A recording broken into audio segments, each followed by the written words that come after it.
Hey everyone, it's Sonia here. I wanted to jump on and do a quick live video because I haven't done one for a while, and I've been doing reading this really cool book called The Power of Vulnerability by Brené Brown, and it's got me thinking about a lot of things lately, but what it's been doing is actually really helping me with my work with clients with anxiety.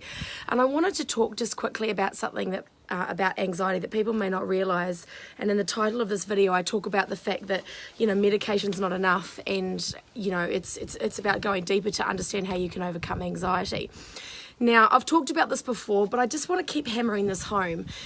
When you have anxiety, there is usually something that's happened to you in your past where you felt like you lacked control, had lost control, or something bad happened to you that made you afraid of the future.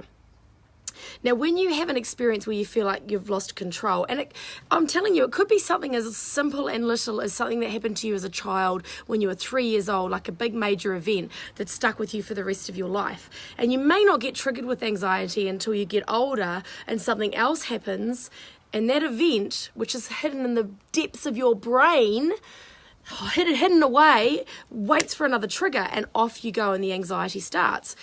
So here is the perpetuating issue with anxiety. Most people, I'd say all of my clients that come to me with anxiety have got this thing going on, the need for perfection. Now, the need for perfection drives their need to control everything in their environment. So they need perfection, so then they drive to control everything in their environment. And the reason they try to control everything in their environment is because they're afraid that something will go wrong. And yet the more they try to control their environment and micromanage their life, the more anxious it makes them feel, because they actually realize they can't control everything in their life. And the more anxious they feel, the more need they have to control their environment. So you can see the circle that's occurring. You can see what's going on here. I need to control. I need perfection. And if I can't have that, I feel anxious. And yet the more anxious I feel, the more need I have to control. And it just goes over and over and over. Now, why would medication not work? Because medication is not dealing with the problem, the cause of the problem.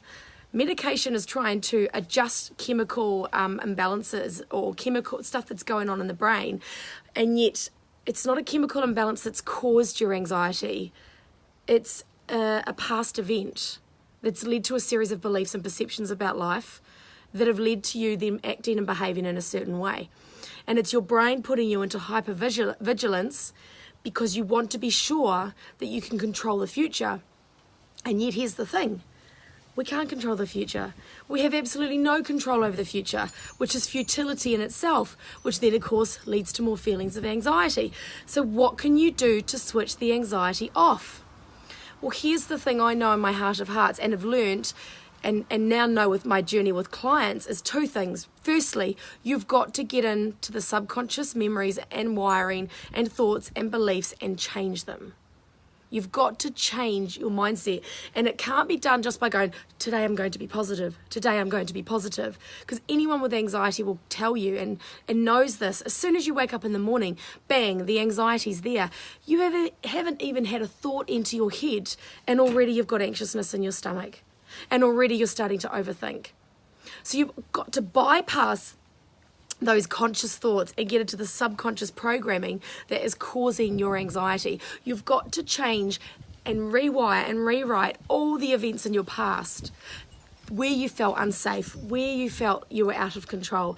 Now, some of these events you might not remember. You might not remember consciously, but the great thing with the work I do with clients, I get them into subconscious memories within 30 seconds. I had a client the other day who I took her back to a memory from as a 3-year-old. So there's things that we get in there, and we find out why you feel that way and what you made that event mean, because it all comes down to your perceptions. Because what made you feel unsafe at the time or what made you feel anxious may not have been the same for another person. So it's all about your individual experience. And unfortunately, a medication doesn't cater to your individual experiences. And there's no medication intelligent enough to be ingested into your body to then go, I know I need to go to this part of your brain and balance this out and you'll feel good. Now, please understand, I'm not saying no medication at all. I do believe there's a time and place where you need to have medication to help you feel calmer, to help you feel more in control. But what I'm seeing with the majority of anti-anxiety medications is they're actually exacerbating the problem long term and making you feel worse. So the other thing that I would say, that the second thing you need to do to overcome anxiety is start to really practice the mantra and the understanding and the knowledge that everything you're going through will work out in the end. Because life is happening for you, it's not happening to you. And in my workshop around finding calm in the chaos, I actually say to people, chuck it in the fuck it bucket. There are so many things that we're trying to micromanage in our lives that we really just need to let go of. And just go, you know what? Does it really matter at the end of the day? Am I going to wake up and get to the pearly gates the day I die and go, I'm really so glad that I tidied that bench. I'm really so glad that I put all those things away in my house to make me feel calm and happy. No, we're not. We're never going to look back on our time in our life and be grateful that we micromanaged all those things that we thought were going to allow us to feel less anxious. So just to recap on this video, anxiety is a need for control. It's a need for perfection. And then the more we try to micromanage and control, the more anxious we feel.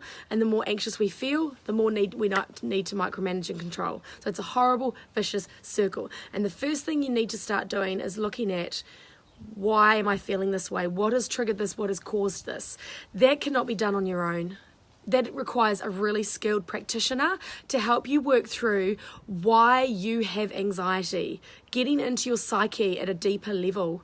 Healing journeys are way more beneficial than living with a life of anxiety. Healing journeys can be confronting, but I tell you what, there's nothing worse than illness and sickness.